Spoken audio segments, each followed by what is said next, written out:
Welcome to KL9 news. ముందుగా bulletin headlines. Bird ఫ్లూపై ఆందోళన చెందాల్సిన అవసరం లేదని మంత్రి అచ్చెన్న స్పష్టం.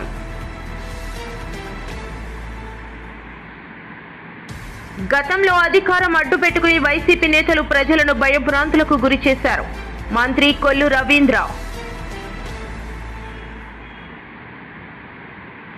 వల్లభనేని వంశీ అరెస్టుపై మాజీ మంత్రి బొత్స సత్యనారాయణ స్పందన.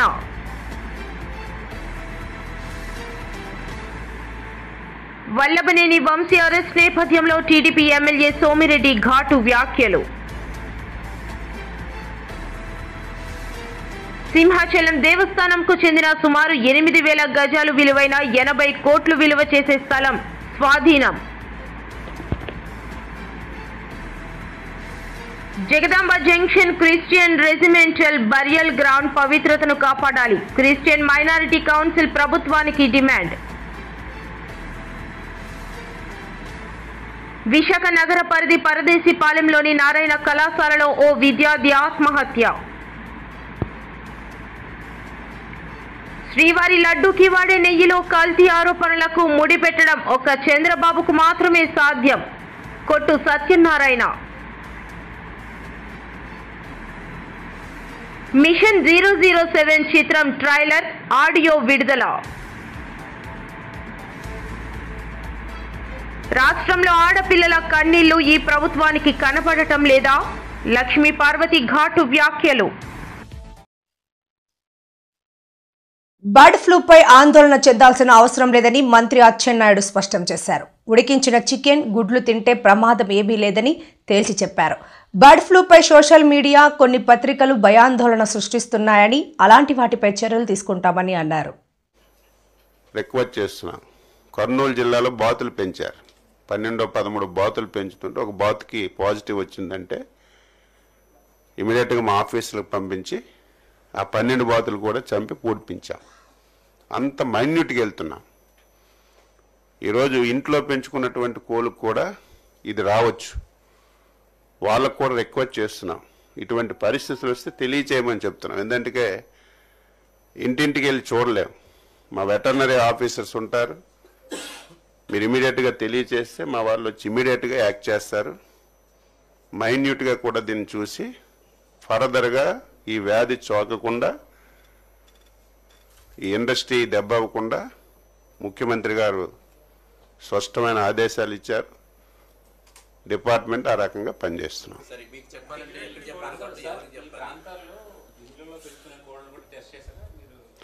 అంటే ఎక్కడ రాలేదు, అది చనిపోయినట్టుగా ఎక్కడ రాలేదు. ఫార్మ్స్లో వచ్చింది. ఆ ఏరియా అంటే ఫార్మ్స్కి హౌసెస్కి సంబంధం లేదు. కొద్ది దూర ప్రాంతంలో ఉన్నాయి ఫార్మ్స్ అన్నీ కూడా. ఇప్పుడు మీరు చెప్పింది కూడా చూస్తాం. ఒకవేళ ఫామ్లో చనిపోయి ఆ చుట్టూ ఏమైనా హౌసెస్ ఉండి అక్కడ కూడా కోళ్ళు ఉంటే అది కూడా ఒకసారి వెరిఫై చేయిస్తాం. అసలు ఇది కూడా ఏదో బర్డ్ నుంచి వస్తుందని చెప్పి కొన్ని దగ్గరలో వచ్చింది. మెడికల్ అండ్ హెల్త్ వాళ్ళు ఇమీడియట్గా ఎక్కడా దాఖలాలు లేవు. అది కూడా వచ్చింది. ఇప్పుడు ఏదో సైబేరియన్ ఇతర దేశాల నుంచి పక్షులు వస్తాయి, అవి ఎక్కడో చిన్న డ్రాప్ పెడితే దానివల్ల వస్తుందంటే ఇమీడియట్గా మెడికల్ అండ్ హెల్త్ డిపార్ట్మెంట్ కూడా అలర్ట్ చేశాం. వాళ్ళు కూడా గతంలో అధికారం అడ్డుపెట్టుకుని వైసీపీ నేతలు ప్రజలను భయభ్రాంతులకు గురి చేశారని మంత్రి కొల్లు రవీంద్ర అన్నారు. గన్నవరం మాజీ ఎమ్మెల్యే వంశీ అరెస్టు నేపథ్యంలో నిర్వహించడం మీడియా సమావేశంలో మాట్లాడారు. కుటుంబ సభ్యులు ఇచ్చినటువంటి ఫిర్యాదు మేరకు ఇవాళ ఉదయం గన్నవరం మాజీ శాసనసభ్యుడు వల్లభనేని వంశీమోహన్ గారిని అరెస్ట్ చేయడం జరిగింది. మేము మొట్టమొదటి నుంచి కూడా చెప్తా ఉన్నాం, ఎప్పటికైనా ప్రజాస్వామ్యమే గెలుస్తుంది. జగన్మోహన్ రెడ్డిని నమ్ముకున్నటువంటి ప్రతి ఒక్కరూ కూడా ఏదో ఒక రోజు అరెస్ట్ కాక తప్పదు. అధికారం ఉంది కదా అని చెప్పి విర్రవీగితే రేపేమవుద్దనే దానికి ఇవాళ వల్లభనేని వంశీ అరెస్టే ఒక నిదర్శనం. ఇవాళ అతనికి రాజకీయ భిక్ష పెట్టినటువంటి పార్టీ తెలుగుదేశం పార్టీ. అతనికి శాసనసభ్యుడిగా గెలవగలగడానికి కారణం తెలుగుదేశం పార్టీ. అటువంటి కన్న తల్లి లాంటి తెలుగుదేశం పార్టీ కార్యాలయాన్ని తగలబెడితే ఇవాళ ఏం జరిగిందో చూసాం. వాళ్ళ అక్రమ దోపిడీలు అవన్నీ కూడా ఎంక్వైరీలు జరుగుతున్నాయి. అందరూ రాష్ట్రంలో ఉన్నటువంటి వైఎస్ఆర్ పార్టీలో ఎవరైతే తప్పులు చేశారో వాళ్ళందరూ కూడా ఎవరు కూడా తప్పించుకోలేరు. ఇవాళ రాజకీయంగా చాలా ప్రాధాన్యత కలిగినటువంటి కృష్ణా జిల్లాలో భ్రష్టు పట్టించారు ప్రతి ఒక్కరు కూడా. ఒక నాయకుడు క్యాసినో పెట్టిస్తాడు, నోరు ఉంది కదా అని బండబూతులు తిడతాడు. వల్లభనేని వంశీ అరెస్టును మాజీ మంత్రి బొత్స సత్యనారాయణ ఖండించారు. కేసు వెనక్కు తీసుకుంటే మళ్లీ అరెస్ట్ చేయడం ఏంటని ప్రశ్నించారు. కక్షపూరిత రాజకీయాలు సరికాదని అన్నారు. కూటమి ప్రభుత్వ వైఫల్యాలను శాసన మండలిలో ప్రశ్నిస్తామని ఆయన స్పష్టం చేశారు. వాటి మీద ఎంక్వైరీ కమిటీలు వేస్తున్నారు. మళ్ళీ ఆ రిపోర్టులను వచ్చి అప్పుడున్న అధికారంలో ఉన్న ఆ అధికారులు వచ్చి వాళ్ళే తప్పుడు రిపోర్ట్ ఇచ్చేస్తున్నారని చెప్పి వాళ్ళే చెప్తున్నారు. నాకు అర్థం అవ్వట్లే అసలు ఏమి ఆలోచన చేస్తున్నారో, ఏమి జరుగుతుందో, రాష్ట్రంలో ఏం కార్యక్రమాలు జరుగుతున్నాయో అర్థం అవ్వట్లేదు. ఇవాళ ఉదయం కూడా చూసాం. మళ్ళీ అవసరమైతే మళ్ళీ రిపోర్ట్లు తెప్పిస్తాం, మళ్ళీ చేస్తాం. ఫ్రీ హోల్డింగ్ అన్నారు. అక్రమాలు జరిగిపోయి విశాఖపట్నంలోను, విజయనగరంలోను, శ్రీకాకుళంలోను, రాష్ట్రంలో అన్ని చోట్ల ఎన్నో అక్రమాలు జరిగిపోయి వేలాది ఎకరాలు వచ్చి ఫ్రీ హోల్డ్ చేశారు. అవన్నీ ఆపుతాము అన్నారు. ఏం జరిగింది గత 9 నెలలు బట్టి చెప్పండి. ఇకపోతే విద్యారంగం మీద ఒకరోజు వచ్చి 13 లక్షల మంది పిల్లలు తగ్గిపోయారు,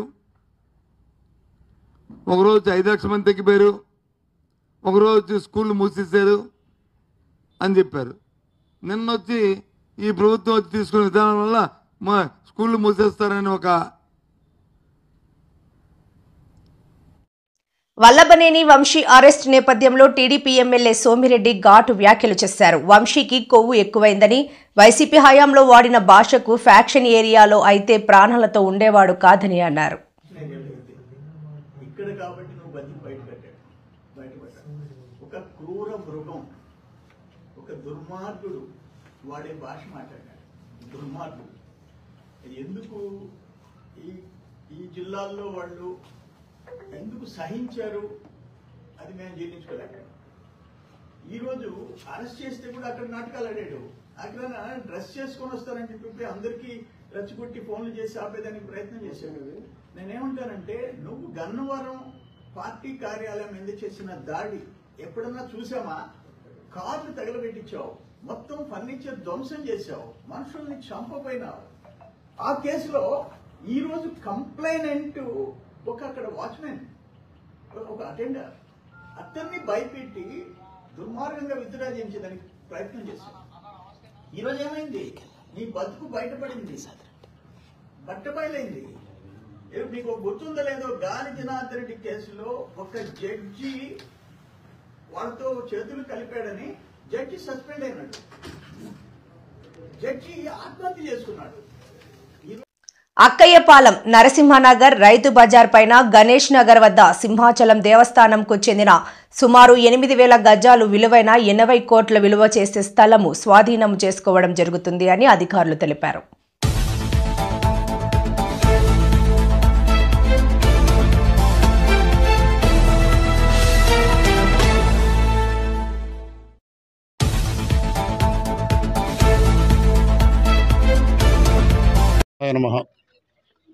ఈరోజు శ్రీ స్వామివారి దేవస్థానానికి చెందిన సర్వే నెంబర్ 270లో ఉన్న 16 ఎకరాల 2 సెంట్లలో ఉన్న ఖాళీ స్థలాలు ఈరోజు పొజిషన్ తీసుకోవడానికి రావడం జరిగిందండి. ఇది 1983లోని ప్రపోజల్ అనేది గవర్నమెంట్కి పంపించడం జరిగింది, సబ్జెక్ట్ అప్రూవల్ ఆఫ్ గవర్నమెంట్ అని. ఈ ప్రపోజల్ ఆ సొసైటీకి ఇచ్చిన దాని ప్రపోజల్ రిజెక్ట్ చేయడం జరిగింది. కాబట్టి ఈరోజు మనం ఖాళీగా ఉన్న స్థలాలు ఏదైతే 42 ప్లాట్లు ఐడెంటిఫై చేయడం జరిగింది, అది 7,320 గజాలు ఈరోజు పొజిషన్ తీసుకోవడం జరుగుతుంది. సుమారు ఎంత ఉంటుంది సార్? గజం ₹1,00,000 అని అనుకుంటున్నాం. అలా చూసుకున్నట్టయితే 70 కోట్ల పైన ఉంటుందండి ఈరోజు మనం పొజిషన్ తీసుకోబోయే 42 ప్లాట్లు. సార్ ఎవరైనా ఫిర్యాదుల మీదకి వచ్చారా లేకపోతే ఏంటి? ఇది కోర్టు కేసు నడిచిందండి. కోర్టు డిస్మిస్ చేసింది వాడికి, కాబట్టి మనం పొజిషన్ తీసుకుంటున్నాం. సార్ ఇంకా చాలా ప్రాంతాలు, కొండవాళ్ళ ప్రాంతాల్లో ఆక్రమణకు గురవుతున్నాయి, చాలా డంపింగ్ యార్డ్లుగా మారిపోతున్నాయి దేవస్థాన స్థలం. దాని మీద ఎలాంటి యాక్షన్ తీసుకోవాలి? అంటే నేను వచ్చి 5 months అవుతుందండి. అండ్ 5 monthsలో ఇది 4వ ఎన్క్రోచ్మెంట్ మనం తీసుకోవడం. గంగసాన అగ్రహారంలో 99 ఎకరాలు తీసుకు. Jagadamba junction Christian regimental burial ground పవిత్రతను కాపాడాలి. క్రిస్టియన్ మైనారిటీ కౌన్సిల్ ప్రభుత్వానికి డిమాండ్. విశాఖ నగరంలో జగదాంబ జంక్షన్లో ఉన్న క్రిస్టియన్ ప్రాచీన రెజిమెంటల్ బరియల్ గ్రౌండ్ ఎదుట రాజకీయ పార్టీల సమావేశాలు, వ్యాపార వాణిజ్య ప్రకటనల బోర్డులు ఏర్పాటు చేసి క్రిస్టియన్ పవిత్ర స్థలాల హక్కులకు భంగం కలిగిస్తున్న వారిపై ప్రభుత్వం తగిన చర్యలు తీసుకోవాలని క్రిస్టియన్ మైనారిటీ కౌన్సిల్ అధ్యక్షులు డాక్టర్ వి శ్రీధర్ డిమాండ్ చేశారు. గురువారం జగదాంబ జంక్షన్లో ఉన్నటువంటి regimental burial ground Mors Janua Vitae ప్రాంగణం ఎదుట విలేకరుల సమావేశం నిర్వహించి ఆయన వివరాలు వెల్లడించారు. జగదాంబ జంక్షన్లో ఉన్నటువంటి regimental burial ground Mors Janua Vitae Christian శ్మశాన వాటిక ఫ్రెంచ్ పాలకుల కాలంలో నిర్మించడం జరిగిందని తెలిపారు. మోర్స్ జానువా విటే అనేది లాటిన్ పదబంధాన్ని death the gateway to life లేదా death the door to life అని అనువదిస్తుందన్నారు. ఇది తరచుగా అంత్యక్రియల స్మారక చిహ్నంగా ఉపయోగించబడుతుందన్నారు. దీనికి సంబంధించిన కోట్లాది రూపాయలు విలువైన స్థలంలో అసాంఘిక కార్యక్రమాలు జరుగుతున్నాయని, వీటిని నిరోధించడానికి స్థానిక ప్రభుత్వం చర్యలు తీసుకోవాలని కోరారు. ఈ శ్మశాన వాటికను గతంలో కబ్జాదారులు కబ్జా చేయడానికి ప్రయత్నించారని తెలిపారు. నగరంలోని క్రిస్టియన్ ప్రజల అవసరార్థం ఈ బరియల్ గ్రౌండ్ను వాడుకలోకి తీసుకురావాలని కోరారు. ఈ సమావేశంలో క్రిస్టియన్ మైనారిటీ నాయకులు doctor Sam Anand Rao Moses గారియా, reverend Honey Johnson, Vijay Das, N John Prakash, GS Prashant Kumar, M Prem Kumar, brother CH Kumar Prakash, S Santo తదితరులు పాల్గొన్నారు. క్రిస్టియన్ మైనారిటీ కౌన్సిల్ ద్వారా నేను చైర్మన్ కింద ఉన్నాను. నేను ఇక్కడ ముఖ్యంగా మేము ఇక్కడికి ఎందుకు వచ్చామంటే కనుక ఈ రెజిమెంటల్ బరియల్ గ్రౌండ్ క్లీన్ చేయడానికి, శుభ్రపరచడానికి, చాలా నీట్గా ఉంచడానికి రాబోయే ఈస్టర్లో అది మాకు ముఖ్యమైన ఇది కాబట్టి ఫెస్టివల్ లాగా ఉంటుంది కాబట్టి అది క్లీన్ చేసి శుభ్రపరచాలని చెప్పి ఉద్దేశంతో మేము ఇక్కడ నీట్గా ఉంచాలని చెప్పి మేము ఇక్కడికి వచ్చాం. దానికోసం మేము చేస్తున్నాం, కార్యక్రమాన్ని ఏర్పాటు చేసాం. విశాఖ నగర పరిధి పరదేశిపాలెంలోని నారాయణ కళాశాలలో ఓ విద్యార్థి ఆత్మహత్యకు పాల్పడ్డాడు. విశాఖ మధురవాడ నారాయణ కళాశాలలో ఉధృత పరిస్థితి. కళాశాల ముందు విద్యార్థి సంఘాల ఆధ్వర్యంలో నిరసనకారులు కళాశాలలోకి వెళ్లడానికి పాల్పడటంతో అడ్డుకున్న పోలీసులకు ఆందోళనకారులకు మధ్య ఘర్షణ వాతావరణం. నిరసనకారులను ఈడ్చుకొని జీపు ఎక్కించి పోలీస్ స్టేషన్కు తరలించిన పోలీసులు మృతునికి సంబంధించిన సమాచారం కళాశాల యాజమాన్యం ఇవ్వడం లేదని మృతుని బంధువులు ఆందోళన. ఒరిస్సా బర్గడ్ డిస్టిక్ రాత్రి 11:30కి అబ్బాయి మామూలుగా ఇలాగా బిల్డింగ్ మీద దూకేయని చెప్పారు. కే చంద్రవంశీ అండి, మా వదిన గారు అబ్బాయి అండి. రాత్రి నైట్ 11:30 ఆ టైంకి అండి. అసలు ఏం చెప్పలేదండి. ఇప్పుడు వరకు ఇప్పుడే మేము అరగంట అవుతుందని వచ్చింది. అక్కడి నుంచి వస్తాక మాకు 12 గంటలు 13 గంటలు పట్టేద్దండి. ఏం మాట్లాడుతుంది నాకు లేదండి. ఇంకా హాస్పిటల్లో ఉన్నాడండి, మర్సిలో ఉన్నాడు. న్యాయం చేయాలి. వాళ్ళ డాడీ లేదండి, వాళ్ళ తాతగారు లేదు, ఎవరు లేదండి. వాళ్ళ మమ్మీకి ఒకడండి, ఇంకో సిస్టర్ ఉండండి. వాళ్ళిద్దరిని ఎలాగోలా మొత్తం మీద వాళ్ళ మమ్మీ బట్టలు మిషన్ కుట్టుకుని ఏదో సంపాదించి మొత్తం మీద చదివిస్తాగా పంపితే నాన్న వాళ్ళు ఇలా చేశారు. ఇప్పుడు మటుకు ఏం చెప్పలేదండి. ఏమంటున్నాను ప్రిన్సిపల్ సార్ సైలెంట్గా ఉన్నారండి. అయితే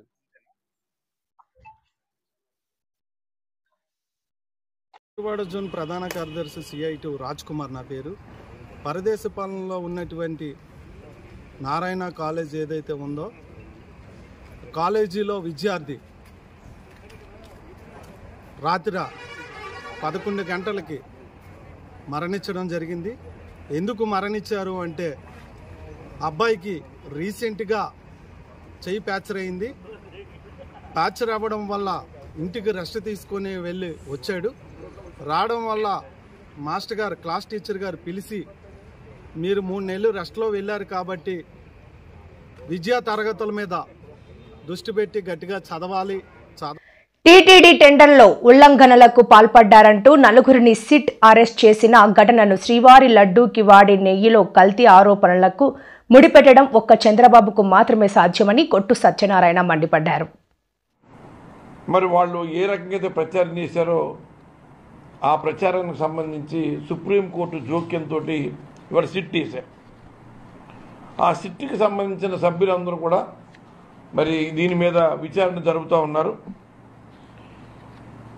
ఇంతవరకు శ్రీవారి ప్రసాదంలో, లడ్డూ ప్రసాదంలో కల్తీ జరిగిందనేందుకు చిన్న ఆధారం కూడా ఇప్పటివరకు సిట్టు చూపించలేకపోయింది. చంద్రబాబు నాయుడు చేసిన ఏ ఆరోపణ కూడా నిరూపణ అయినట్టు కానీ నిర్ధారణ అయినట్టు కానీ ఎక్కడ వాళ్ళ సిట్లో రిపోర్ట్లో చెప్పట్లేదు. అయినా సరే వీళ్ళ తప్పుడు ప్రచారం మాత్రం మానలేదు. చంద్రబాబు నాయుడు కానీ, చంద్రబాబు నాయుడుకి సంబంధించిన ఎల్లో మీడియా కానీ వాళ్ళ తప్పుడు ప్రచారాన్ని ఇలాగా ఇంకా కొనసాగించే కార్యక్రమంలో ఉన్నారు. సిబిఐ దాఖలు చేసిన రిమాండ్ రిపోర్ట్లో ఏమని వాళ్ళు తెలియజేశారంటే, ఏదైనా తిరుమల తిరుపతి దేవస్థానానికి సంబంధించిన ప్రొక్యూర్మెంట్లో నెయ్యి కానీ ఇతర వస్తువులు కానీ ఆ టెండర్ షెడ్యూల్లో టెండర్ రూల్స్, రెగ్యులేషన్స్ ఉంటాయి, నిబంధనలు ఉంటాయి. వాళ్ళ సబ్మిట్ చేసిన రిపోర్ట్లో ఎక్కడ దీంట్లో కల్తీ జరిగిందని ఎక్కడ చెప్పలా. ఈ కాంట్రాక్ట్కు సంబంధించిన కాంట్రాక్టర్స్ ఆ టెండర్ రెగ్యులేషన్లో కొంత ఉల్లంఘించారని మాత్రం చెప్పారు తప్ప, అంటే ప్రాసెస్లో దాంట్లో ఏదైతే కండిషన్స్ ఉంటాయో ఆ కండిషన్స్నే తప్పారు తప్ప సప్లై చేసిన నెయ్యిలో కల్తీ జరిగింది అని మాత్రం ఎక్కడ సిట్టు రిపోర్ట్, రిమాండ్ రిపోర్ట్లు ఎక్కడా కూడా తెలియజేయలేదు. దీనికి సంబంధించిన లడ్డూలో కల్తీ జరిగిందన్న ప్రస్తావన ఈ రిమాండ్ రిపోర్ట్లో ఎక్కడా కూడా కనిపించలేదు. రాష్ట్రంలో ఆడపిల్లల కన్నీళ్లు ఈ ప్రభుత్వానికి కనపడటం లేదా అని లక్ష్మీ పార్వతి ప్రశ్నించారు. చంద్రబాబు చేసేది రాజకీయం కాదని బ్రోకరిజం అంటూ ఆమె మండిపడ్డారు.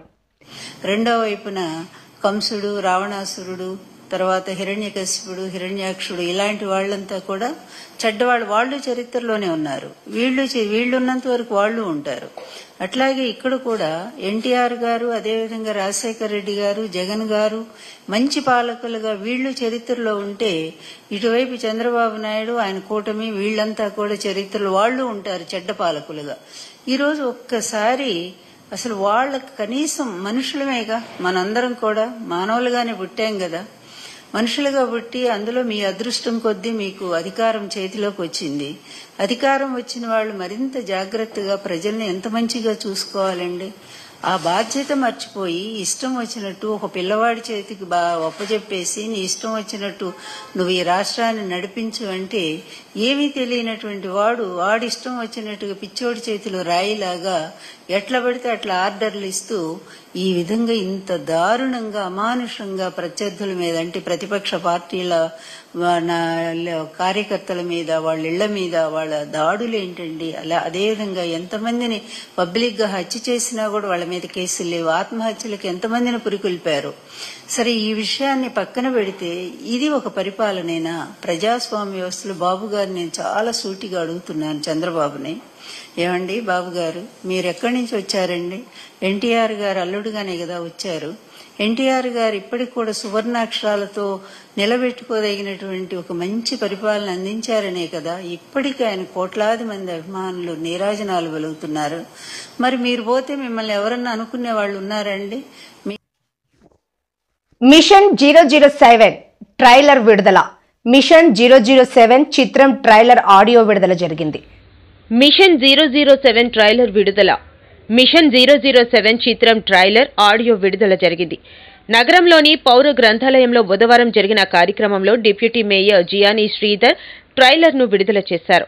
మహంకాళి పిక్చర్స్ ప్రొడక్షన్ నంబర్ 1 సినిమా పేరు mission 007. Writer and director J. Mohan Kanth, hero Bharat Chowdary, heroine Priyanka, Nandi producer Mahankali Nagamahesh. సినిమా నేపథ్యంలో ఇండియన్ ఆర్మీ, పాకిస్తాన్ టెర్రరిస్టుల మధ్య జరిగేది action thrilling movie. Bhopal Madhya Pradesh tourism board వారి సహాయంతో తీయబడుతున్న సినిమా దేశ రక్షణ, సైన్యం ఎదుర్కొంటున్న సవాళ్లు కథాంశంతో చిత్రం రూపొందించినట్లు డైరెక్టర్ మోహన్ కాంత్ తెలిపారు. అన్ని వర్గాలను ఆకట్టుకుంటుంది అన్నారు. కార్యక్రమంలో భరత్ చౌదరి, హీరోయిన్ ప్రియాంక, నిర్మాత Mahakali Nagamahesh, director photography Kiran Dasari, Khan ADCP, cine నిర్మాత the entire team of Mission 007. Behind the scenes, it is your dedication, your creativity, your tireless effort are the backbone of this film. Deeply thankful for everything you have done. And yes, thank you all for listening. God bless, love you all. First కథ తీసుకొచ్చినప్పుడు ఇలా అని చెప్పారు. Military backdrop story చేద్దాం sir అది అని చెప్పేసి అన్నారు. అంటే నేను అన్నాను, మిలిటరీ బ్యాక్డ్రాప్ స్టోరీస్ ఆల్రెడీ చేస్తూ ఉన్నారు కదా, చేస్తూ ఉన్నప్పుడు నాకు కొంచెం ఎక్కడో కొడుతుంది అన్న, నెక్స్ట్ ఏమైనా చేద్దాము అది అని చెప్పేసి అన్నాను. అంటే లేదన్న ఒక్కసారి చూడండి, దీన్ని బట్టి చేద్దాం అని చెప్పేసి స్టోరీ చెప్పగానే సరే ఒకసారి చూద్దాం అని చెప్పేసి విని ఇంకా లాస్ట్ ఫైనల్గా చేశాను. కాకపోతే అవుట్పుట్ అయితే సూపర్గా వచ్చింది. ఒకసారి మీరు కూడా ట్రైలర్ చూసారు, ప్లస్ సాంగ్స్ కూడా చూసారు. ఆ మాత్రం రావడం అనేది చిన్న బడ్జెట్ అంటారు, కానీ చిన్న బడ్జెట్ అనేది కూడా మేము ఒక సోల్జర్ గురించి చూపించడానికి చిన్న బడ్జెట్ పెద్ద బడ్జెట్ అని చూడట్లేదు. కానీ ఇలా తీయడం కూడా చాలా గ్రేట్. మోహన్ కాంత్ గారు చాలా మంచి తీశారు ఈ బడ్జెట్ సినిమాస్లో. కానీ బడ్జెట్ అయ్యింది కానీ ఎక్స్ప్రెస్ అయ్యింది. అయితే చెప్పిన దానికంటే దాదాపు 50% ఎక్కువైంది. సో ఫస్ట్ షెడ్యూల్ వేసుకునే దానికంటే 50% ఎక్కువైంది. మళ్ళీ చేసిన తర్వాత మళ్ళీ వెనకాల వేస్తే ఎందుకు అని చెప్పేసి టోటల్గా కంప్లీట్ చేసి పెట్టేశాను.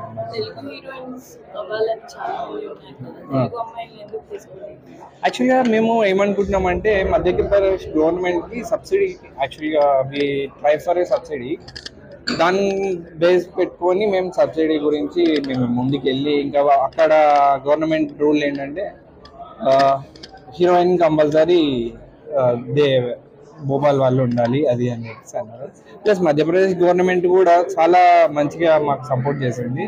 ప్లస్ ఏ పర్మిషన్ అయినా కూడా విసికిస్తారు, మామూలుగా ఎవరైనా విసికిస్తారు.